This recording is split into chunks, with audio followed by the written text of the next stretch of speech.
Assalamualaikum warahmatullahi wabarakatuh. Perkenalkan, kami dari kelompok 6 yang beranggotakan Andi Prayoga, Iwan Eko Aryadi, Renata Indah, dan saya sendiri, Roy Saga. Pada kesempatan ini kami akan menjelaskan tentang economic value of time versus time value of money. Penjelasan pertama akan disampaikan oleh Andi Prayoga. Economic flow of time adalah konsep di mana waktu yang memiliki nilai ekonomi, bukan uang yang memiliki nilai waktu. Dasar perhitungan pada prinsip time flow of money adalah bunga, sedangkan dasar perhitungan pada prinsip yang berbasis ekonomi flow of time adalah nisbah. Yang menentukan nilai waktu adalah bagaimana seseorang memanfaatkan waktu tersebut. Semakin efektif dan efisien waktu yang digunakan, maka akan semakin tinggi nilai waktu yang juga akan mendatangkan keuntungan. Dalam menghitung nisbah, bagi hasil dihitung dengan return on capital. Return on capital ini tidak sama dengan return on money. Return on capital ini tergantung dengan jenis yang dijalankan yang berkaitan dengan sektor real. Sedangkan return on money berdasarkan interest rate. Di sini saya akan melanjutkan penjelasan dari Andi Prayoga, yaitu cara perhitungan. Lebih tepatnya, menghitung perkembangan harta yang diinvestasikan secara syariah. Caranya sangat mudah. Pertama-tama, ketika kita mencari harta masa depan, rumusnya adalah modal sekarang ditambah pendapatan investasi. Nah, bagaimana cara mencari pendapatan investasi? Yaitu rumusnya modal sekarang dikali velocity modal dan dikali nisbah. Nisbah itu bagi hasil, dan yang terakhir dikali return investasi. Jadi return investasi itu, misalnya ketika kita investasi di reksadana, kan itu ada return investasinya sebesar 10%, ada yang 5%. Nah, seperti itu. Jadi itu semua dikalikan akan menjadi pendapatan investasi. Materi selanjutnya yaitu time value of money. Time value of money ini merupakan konsep yang menyatakan bahwa nilai uang sekarang lebih berharga dibandingkan nilai uang di masa yang akan datang, atau konsep yang mengacu pada perbedaan nilai uang dikarenakan perbedaan waktu.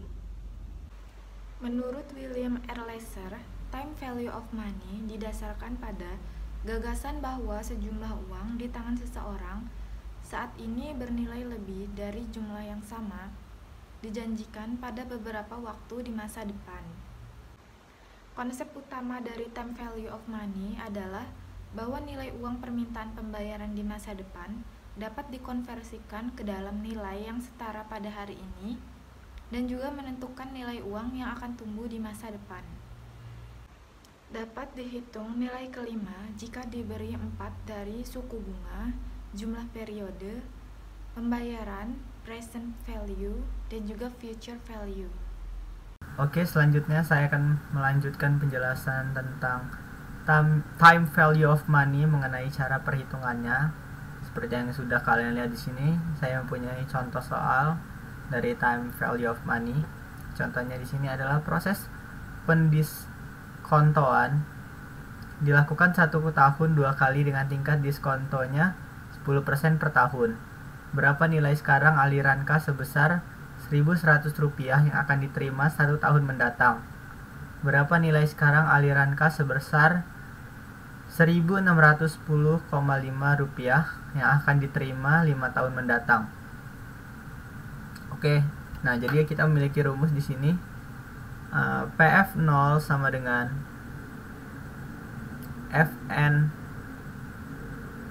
FVN dalam kurung 1 ditambah dalam kurung RK tutup kurung N dikali K.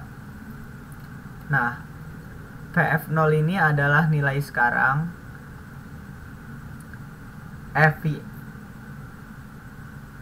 FVN ini adalah nilai masa mendatang, R adalah tingkat diskonto, K adalah tingkat penggandaan, N adalah periode waktu. Nah, yang pertama yang ditanya adalah yang akan diterima 1 tahun mendatang. Nah, jadi pertama kita akan mencari PF1-nya. Kita masukkan FN-nya. Yang pertama adalah Rp1.100 dibagi 1 ditambah 0,1 dibagi 2 tutup kurung dikali tutup kurung 1 dikali 2. Nah, 0,1 ini dari mana? 0,1 ini adalah 10%. Dan hasilnya adalah 997,73. Nah, sedangkan 1 ini adalah sudah ketentuan dari rumusnya, dan 2 ini adalah 2 kali. Seperti itu. Nah, selanjutnya yang akan ditanyakan lagi adalah yang akan kita terima 5 tahun mendatang. Itu mudah aja, sama kayak yang PF1, tapi ini ada PF5, tinggal diganti angkanya aja. Kalau PF5 yang dibutuhkan, kita pakai yang ini, yang 1610,5 dibagi 1 ditambah 0,1 dibagi 2 tutup kurung 5 dikali 2, hasilnya adalah 988,71. Baiklah, sekian penjelasan dari kami. Bila kami ada kesalahan, kami mohon maaf, dan kepada Allah kami mohon ampun. Wabillahi taufiq wal hidayah. Wassalamualaikum warahmatullahi wabarakatuh.